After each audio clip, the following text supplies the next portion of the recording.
Silly George Pop-On Lashes are one of the highest quality lash clusters on the market, but there is one hard truth that many people are overlooking. If you have oily skin or stubbornly straight lashes, pay attention because this one's for you. Silly George Pop-On Lashes are lash clusters that come with glue pads already attached. You don't need to apply liquid glue to the lashes or to your own natural lashes, and you don't need to worry about a magnetic liner drying out on you. You just remove them from the packaging and apply them straight to your lashes. They're meant for 5 to 10 days of continuous wear, and then you throw them out after removal. Pop-on lash technology has been a game changer for me, but do they really work, and are they right for you? As always, this review is unsponsored, unfiltered, and all of my own honest opinions after buying the product myself. And by the way, the Silly George Pop-On Lashes are the ones that I'm wearing right now. First, I'm going to take you through the things that I like about this product, and then I'll take you through the things that I don't like as much. The first thing I love about these lashes is that the application process is super simple. I have tried many kinds of lashes, and the pop-on style has the simplest application process. Once they're out of the packaging, all you do is literally pop them onto your lash line, and then they stay there for however long you want to wear them. The second thing is I love the lasting power. These glue pads are very strong. I have tried other lash brands that are meant to stay on for multiple days, and these have by far the best hold. And that is coming from someone who has very oily skin and eyelids. The longest I've ever worn a set is probably around 5 days, but I think I could push it a day or two more.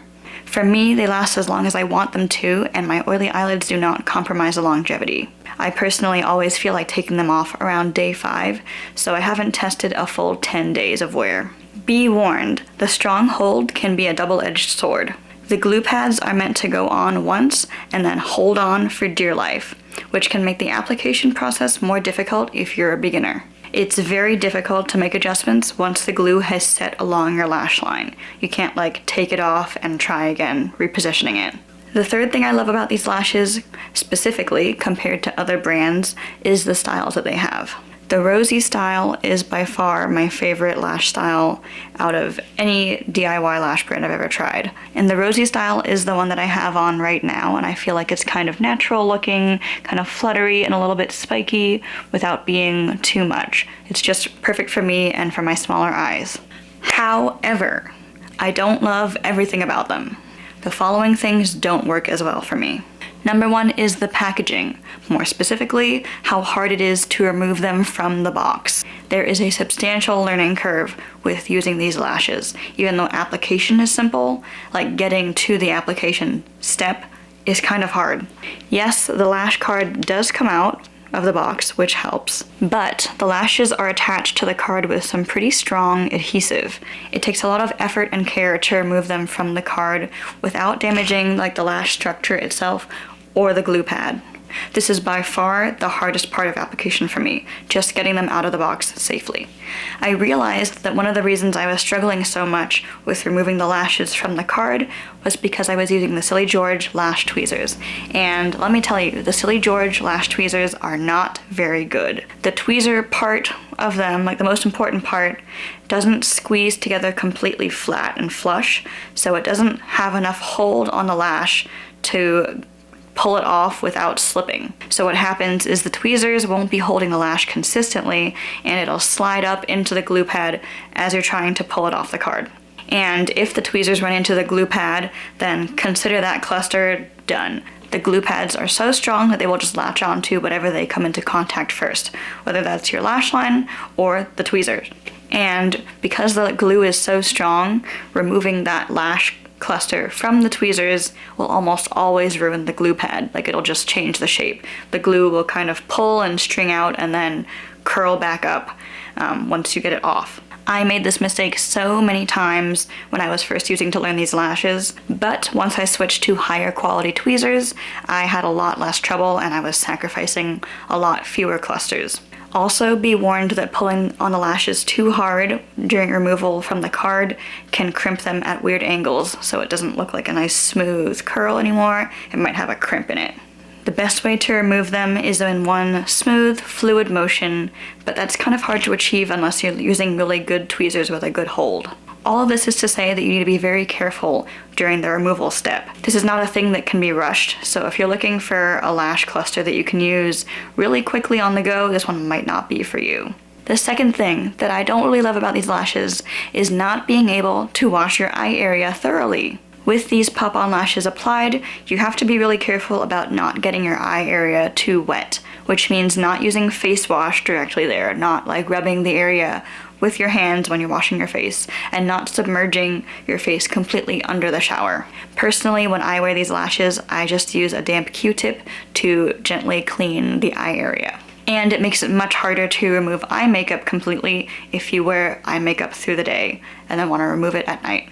Plus, you also have to be careful sleeping. You can't push your face too far into the pillow. When I wear pop-ons, I can sleep on my side as usual, but I have to just be careful not to like over-rotate too far into the pillow.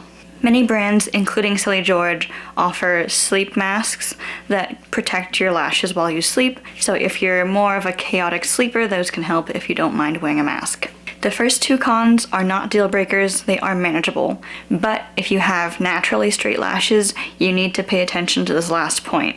These lashes only look their best when my lashes are curled. I have naturally straight lashes that point downward. And no matter how much a brand may claim that your natural lashes will submit to the curl of the lash clusters, don't worry, your natural lashes will be lifted up with them, for me, it's just not true. Silly George's how-to video recommends that you do curl your lashes first before applying, and for me, and for other stick-straight lash folks, it is an absolute must. On that first day of application, when my lashes are, naturally curled, and then I put the pop-on lashes on, these lashes look amazing. They look great. They're wonderful. They're lifted, my eyes are open, they don't feel too heavy, they're as they should be. But as soon as my natural lashes are exposed to some moisture, whether that be from face washing or from showering or even from like crying or walking in the rain, then my natural lashes lose their curl immediately and start pointing back down. And not only do my natural lashes fall down, they bring the pop-on lash clusters with them. For me, in person, there's a clear difference visible between like day 1 fresh pop-on lashes versus day 2 and beyond after I've done some kind of wet activity. And I'll show the clips here comparing what they look like. Here's day 1, and then here's day 2. Hopefully you can see the difference that I see. On day 2, the pop-on lashes are drooping downward, and they're not lifted at the angle that they're meant to sit at. And when the lashes are kind of drooping more downward because of my natural lashes, I can feel that they actually feel heavier, and I can see them more because they're kind of falling down more into my field of vision. But there's a simple solution to that, right? You might say, just curl your natural lashes again, right? And it'll fix the problem. Unfortunately, it's not that simple. Remember the glue pads? Remember how strong they are? If you clamp down with a lash curler and it accidentally touches one of those glue pads, it will not end well. I have learned my lesson to not risk a regular lash curler on these pop-on lashes. The best solution that I have found is to use a heated lash curler to curl my natural lashes. And the pop-on lashes are also still there, but I have found that it's fine. The heat does not damage them. Unfortunately, my lashes are so stubbornly straight that the heated curler can only do so much. It'll give like a temporary lift and they'll look really nice right after the curl, but then they'll kind of start to droop down again. Like the heated curler can't really get in there and curl the base of the lashes very well. This is by far my biggest struggle with these lashes, and if it weren't for this problem, I would have no problem using them all the time myself and also recommending them to anyone else. As it is, I cannot recommend these lashes to anyone who has really naturally straight lashes that point more downwards than upwards. If, however, you have naturally curly lashes and you don't mind not being able to wash your face or eye area very thoroughly, and if you don't mind taking a bit of precautions when sleeping with them, then I totally recommend these lashes to you. Once you get the application process a bit more figured out and you aren't like sacrificing multiple clusters per application, then depending on what lash map you use, you can get around 4 to 5 sets from one box. One box costs $43 right now at regular price, so that comes out to around $9 to $11 per set. And this is a bit expensive compared to some other brands, but for the convenience of them and the simplicity, I think it's well worth it if you think these lashes will actually work for you. If you have stick straight lashes, or if you want to be able to wash your face at night, or you don't want to worry about lashes while sleeping, then you will want to hear about this other lash technology that I've recently discovered that could totally change the game for you. My next video in this Lash Lab series will be about this other product that has solved a lot of my main issues with pop-on lashes. So if you're interested in hearing about that, you can click here to watch that video next, and if it's not out yet, then subscribe so you don't miss the drop. Thanks for watching, and I'll see you in the next one.